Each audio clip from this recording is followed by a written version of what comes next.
Ji sir. Human resource management is the main core item of organization. Every organization's success is directly depending on your human resource. देखिए, अगर आपके जितना अच्छा human resource आपके पास होगा, आप उनसे उतना ही अच्छा काम ले सकेंगे, और जितना अच्छा आप उनसे काम ले सकेंगे, अल्टीमेटली आपकी कंपनी के गोल्स उतने ही बेहतरीन तरीके से अचीव हो सकेंगे। तो बेहतरीन गोल्स हासिल करने के लिए, अपनी कंपनी की बेहतरीन टारगेट को अचीव करने के लिए आपके लिए जरूरी है कि आपके पास जो ह्यूमन रिसोर्स है, जो लोग काम कर रहे हैं, वो भी बेहतरीन हो। इसलिए HR improves the company's bottom line with its knowledge of how human capital affect organization success. Leaders with expertise in HR strategy management participate in corporate decision making that underline current staffing assessments and projections for future workforce needs based on business demand. कहना वो कहते हैं कि आपका जो strategic management है, वो आपके वो लोग जो बिल्कुल बॉटम लाइन है, यानी कि जो लोग एक्चुअली आपकी चीजों को परफॉर्म कर रहे हैं, और वही लोग आपकी ऑर्गेनाइजेशन की सक्सेस पर डायरेक्ट इफेक्ट कर रहे हैं। जैसे फॉर एग्जांपल यूनिवर्सिटी में देख लें, टीचर्स जो हैं वो आपको पढ़ा रहे हैं। यूनिवर्सिटी का जो मेन काम है वो है बच्चों को पढ़ाना। इसका मतलब ये हुआ कि जो उनका बॉटम लाइन जो है वो टीचर्स हैं।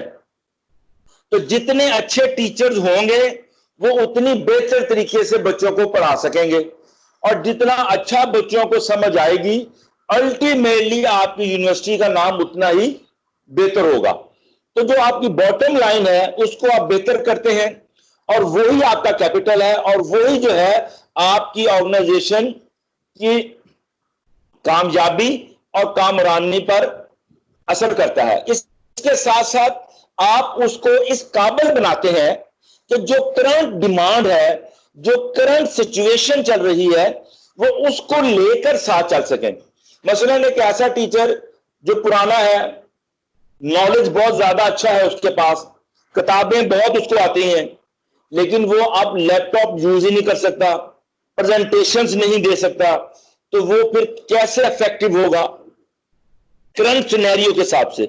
तो फिर आपको इन चीजों को उनके हिसाब से मैनेज करना है, और अपने उस एम्प्लॉय को इस तरह लाइजॉन करना है अपने अदारे के साथ कि आप वो आदमी आपके अदारे के साथ काम करते हुए, आपने जो पॉलिसीज बनाई हैं उस पर काम करते हुए इस तरह काम करे कि अल्टीमेटली वो आपकी जो है ऑर्गेनाइजेशन की सक्सेस है उस पर डायरेक्टली अफेक्ट करे, और आप बेहतरीन रिजल्ट उससे ले सकें।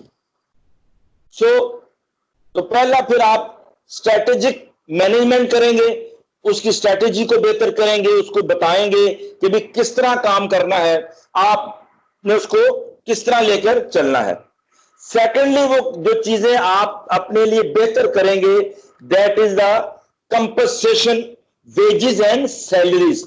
देखिए, कोई भी आदमी आपके साथ अपने इंटरेस्ट के बगैर काम नहीं करता। सो काइंडली आप अपनी वेजेस और सैलरी को इस तरह बनाएं कि वो हालात और के साथ साथ मुताबिकत भी रखते हो। ऐसा ना हो कि आप उनको ऐसी पे दे रहे हो जिनमें उनका गुजारा ही ना हो रहा हो, तो डेफिनेटली फिर वो मेंटली आपके साथ काम नहीं कर पाएंगे। क्यों? कि उनको साथ साथ अपने घर का अगर उनका खर्चा पूरा नहीं हो रहा, तो हर वक्त तो उनके ज़हन में ये टेंशन चल रही होगी, तो किस तरह वो 100% एफर्ट आपके ऑर्गेनाइजेशन में पुट करेंगे। सो आपने वेजेस और सैलरीज बनानी है इस हिसाब से कि वो कम से कम अपने कॉस्ट को, अपने खर्चों को मेंटेन कर सकें, और इसके साथ साथ ये ऐसी हो कि आपके ऑर्गेनाइजेशन के खर्चे भी मीट हो। ऐसा ना हो कि आप वेजेस और सैलरीज इतनी हाई कर लें कि आपकी ऑर्गेनाइजेशन अफोर्ड ही ना कर पाए।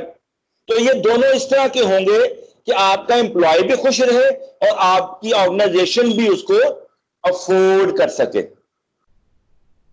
फिर आपने एनालाइजिंग द बेनिफिट्स,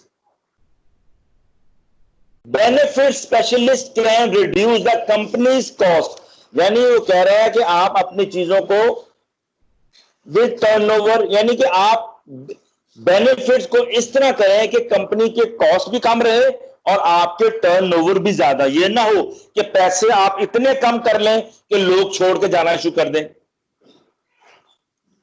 इसलिए आपने इस हिसाब से रखना है कि आप वो लोग और इतना ज्यादा भी ना हो जाए कि कंपनी अफोर्ड ना कर सके, कंपनी के लिए खुद सर्वाइव करना मुश्किल हो जाए। सो दोनों चीजें आपने साथ लेके चलनी है कि आपका एम्प्लॉय भी रिटेन रहे, उसके अपने खर्चे भी पूरे हो, उसका घर के जो हालात है वो भी बेहतर रहे। और क्योंकि देखिए अगर आपका एम्प्लॉय ज्यादा टर्नओवर होगा तो आपको एम्प्लॉय रखने के लिए भी खर्चा करना है ना। तो फिर इसलिए आप ये जो बेनिफिट्स को एनालाइज करते रहेंगे और इसके लिए फिर आपको स्पेशल लोग चाहिए। तो आप अपने बेनिफिट को एनालाइज करें और साथ साथ वो फिर आपको बताते रहेंगे कि जी इनको क्या देना है, क्या नहीं देना, किस लेवल तक आप इनको बेनिफिट दें, ताकि एम्प्लॉय को भी बेनिफिट मिले और कंपनी को भी। फिर वो कह रहा है जी safety and risk management.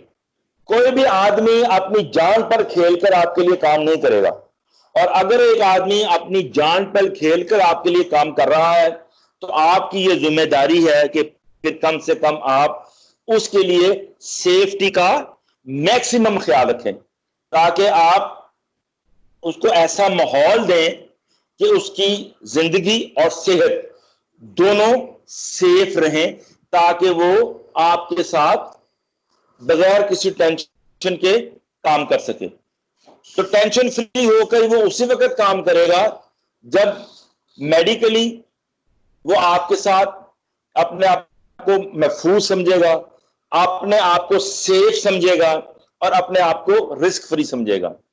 Secondly वो ये समझेगा कि अगर खुदा ना खासा मुझे कुछ हो भी जाता है तो कम से कम मेरा अदारा मुझे छोड़ेगा नहीं, मेरा या मेरे बीवी बच्चों, मेरी फैमिली का वो ख्याल रखेगा।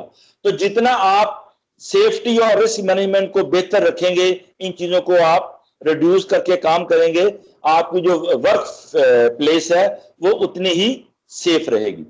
यहां तक कोई क्वेश्चन है तो बताइए जी। अब तक के टॉपिक के मतलब कोई क्वेश्चन?